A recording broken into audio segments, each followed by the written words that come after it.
ဖယားဟောဆက်ပေါ့နော်သူဝနာတာမဆက်လေတဲ့လားအဲ့ထဲမှာတော့အရင်ခေတ်ကတော့ဘလူများရေးခဲ့တယ်မသိဘူးကိုကလောင်နာတော့လည်းမဟုတ်ဘူးပေါ့နော်ဒါပေမဲ့စိတ်ထဲမှာလည်းအဲ့လိုမျိုးရလဲကကြိလေးဖြစ်ပြီးတော့ဒီခေတ်နဲ့ကြတော့လည်းနည်းနည်း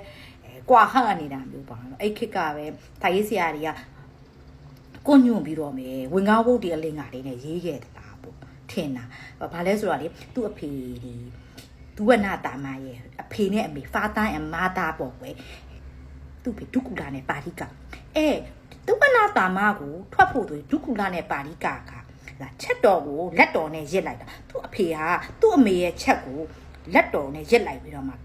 သူဝနာတာမကြီးထွက်လာတာဆိုတော့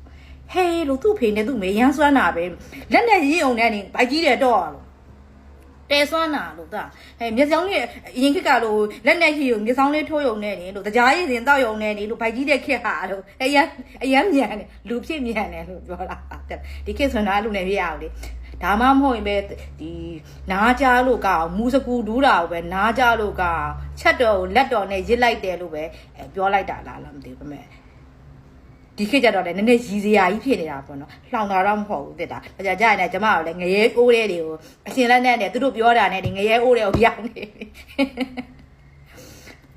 အမှကျမချက်စင်းသားတယ်ဟဲ့လို့ချက်တော်ကိုလို့လက်တော်နဲ့ရစ်လိုက်တာလို့ဒီလိုဟိုနာယီလက်တန်လားနာယီပြောင်းမြန်နဲ့ရစ်တာလားဘယ်ရစ်လားညာရစ်လားဟုတ်ပြီလို့ရစ်တာတော့ဟုတ်သွားပြီလို့ရစ်တယ်ဆိုအင်းအပေါ်ကနေရစ်ပေးလိုက်တာလားဒါမှမဟုတ်အင်းလှန်ပြီးတော့များရစ်ပေးလိုက်တာဘယ်ချိန်မှရစ်တာလဲပေါ့အရောက်လေအရောက်စိတ်ဝင်စားတာတဲ့လားဟဲ့လို့ဒုက္ကူလာနဲ့ပါဠိကကိုလို့ဒုက္ကူလာတို့ပါဠိကကိုလို့ညမှာရစ်ပေးလိုက်တာလားဒါမှမဟုတ်နေခင်းကြောင်တောင်လေးကသူ့ရစ်ပေးလိုက်တာလားပေါ့နော်အဲ့ဒါစဉ်းစားစရာတဲ့လားအဲ့ဇက်ကွက်ကြီးတစ်ခုလုံးမှာလေအဲ့ဒီဟာစိတ်ဝင်စားစရာပေါ့ဖြစ်နေတာပေါ့စိတ်ထဲမှာဘဝင်မကြနဲ့ရည်စရာဖြစ်နေတယ်ဒီဒကမဘာသဘောနဲ့ပြောတယ်ဆိုတာကိုတော့ကြည့်ရတဲ့လူတွေသိမှာပါနော်သို့တော်လည်းပဲတချို့လူတွေဖျားဟုတ်ကိုတန်တရားမဖြစ်အောင်လို့ဦးစင်းနည်းနည်းပြောပြပါမယ်ပါရဇိကံအထကထာမှာကာမကိစ္စမပါဘဲနဲ့ကိုယ်ဝန်တည်နိုင်ခြင်း9မျိုးရှိတယ်လို့ဖော်ပြထားပါတယ်